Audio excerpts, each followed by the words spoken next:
이렇게 말한 뒤에 마르다는 가서 그 자매 마리아를 불러서 가만히 말하였다. 선생님께서 와 계시는데 너를 부르신다. 이 말을 듣고 마리아는 급히 일어나서 예수께로 갔다. 예수께서는 아직 동네에 들어가지 않으시고 마르다가 예수를 맞이하던 곳에 그냥 계셨다.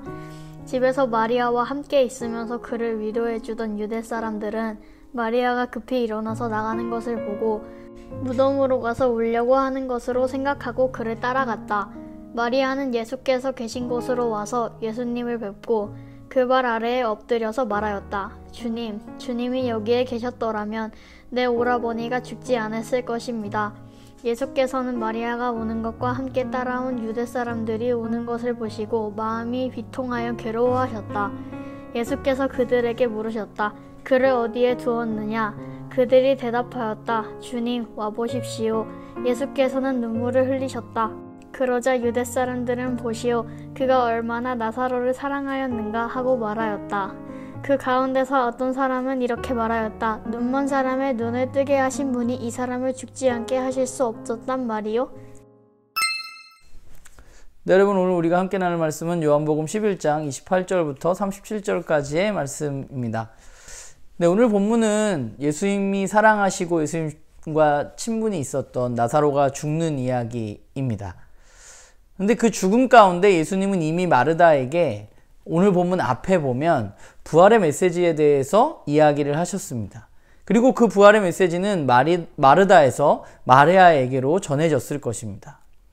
그런데 오늘 본문을 보면 앞본문과 오늘 본문에 반복해서 나타나고 있는 말이 있는데요.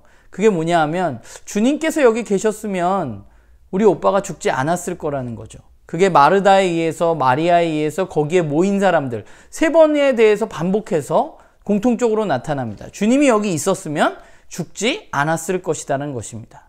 문제는 이미 나사로가 죽었다는 것이고 죽음 이후에 예수님이 도착했다는 것입니다. 여기에는 어떤 생각이 있느냐면 죽음은 예수님도 어쩔 수 없는 영역이라고 생각을 한 거죠.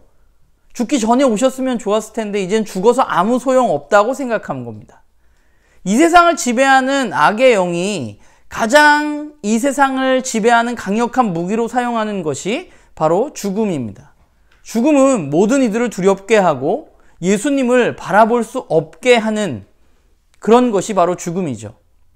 그게 죽음의 권세가 가지고 있는 힘입니다. 예수님이 하나님의 아들이고 부활이고 생명이고 메시아라는 그 사실은 이 죽음이라는 그러면 악의 최고의 권위 앞에서 어떻게 반응할 수 있는가 하는 것에 대해서 우리는 살펴볼 필요가 있는 것이죠.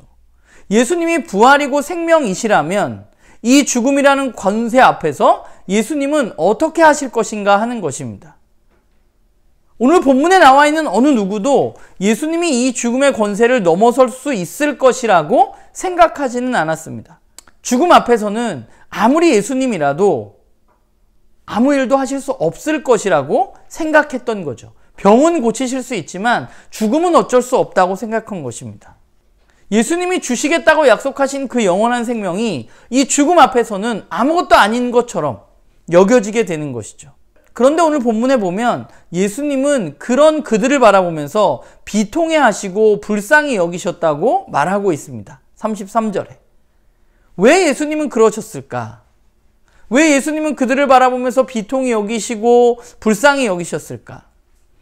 저는 그것이 악이 죽음이라는 것으로 사람을 조정하려고 하는 것에 대한 비통함과 불쌍히 여김이 아니었을까라는 생각을 해보게 됩니다.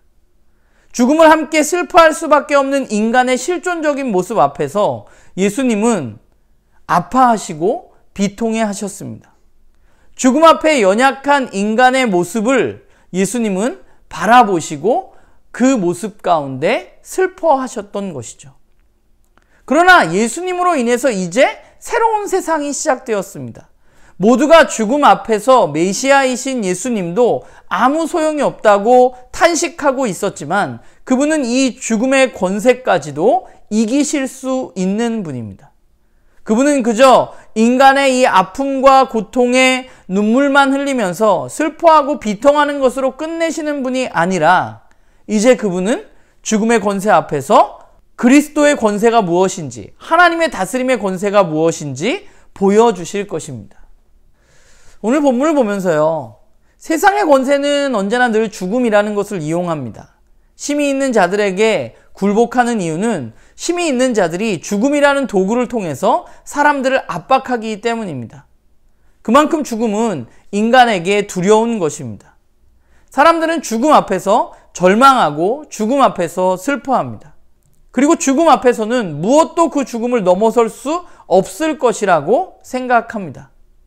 심지어 예수님도 그러실 거라고 생각하는 거죠. 예수님은 그런 실존적인 인간의 고통을 무시하는 분이 아니십니다. 오늘 본문에 보면 예수님은 같이 아파하시는 분이십니다. 예수님이 분노하는 것은 그 죽음이라는 것을 두려워하고 그것 때문에 믿음이 적어지는 인간에 대한 분노가 아니라 그 죽음이라는 것을 이용해서 인간을 자기 마음대로 움직이는 악에 대해서 분노하시는 것이죠. 그러면 우리가 믿는 예수님은 어떤 분이신가? 그분은 죽음의 권세도 넘어서시는 분입니다. 악의 최종 권위이며 무기인 죽음조차도 예수님 앞에서는 아무것도 아닌 것이 되는 것이죠.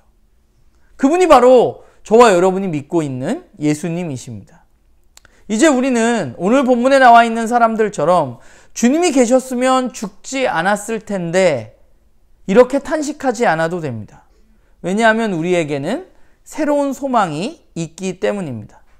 말씀을 읽으면서 예수님은 죽음의 권세도 이길 수 있는 분임에도 불구하고 사랑하는 이들의 눈물을 보시면서 그들의 슬픔을 보시면서 그들의 믿음 적음을 나무라는 것이 아니라 오히려 그들의 실존적 괴로움에 동참하시고 계시다는 사실을 보게 됩니다. 죽음이라는 것을 통해서 예수님을 보지 못하는 그들의 연약함에 분노하시는 것이 아니라 죽음을 이용하는 악에 분노하시고 계신 분이시죠. 그런 분이 저와 여러분이 믿고 있고 주인으로 모시고 계신 예수님이라는 사실을 우리가 기억하고 주인 되시는 그분을 우리의 마음에 품고 우리가 부활이요 생명이신 그분으로 이 땅 가운데 살아가는 우리 모두가 되기를 간절히 소망합니다.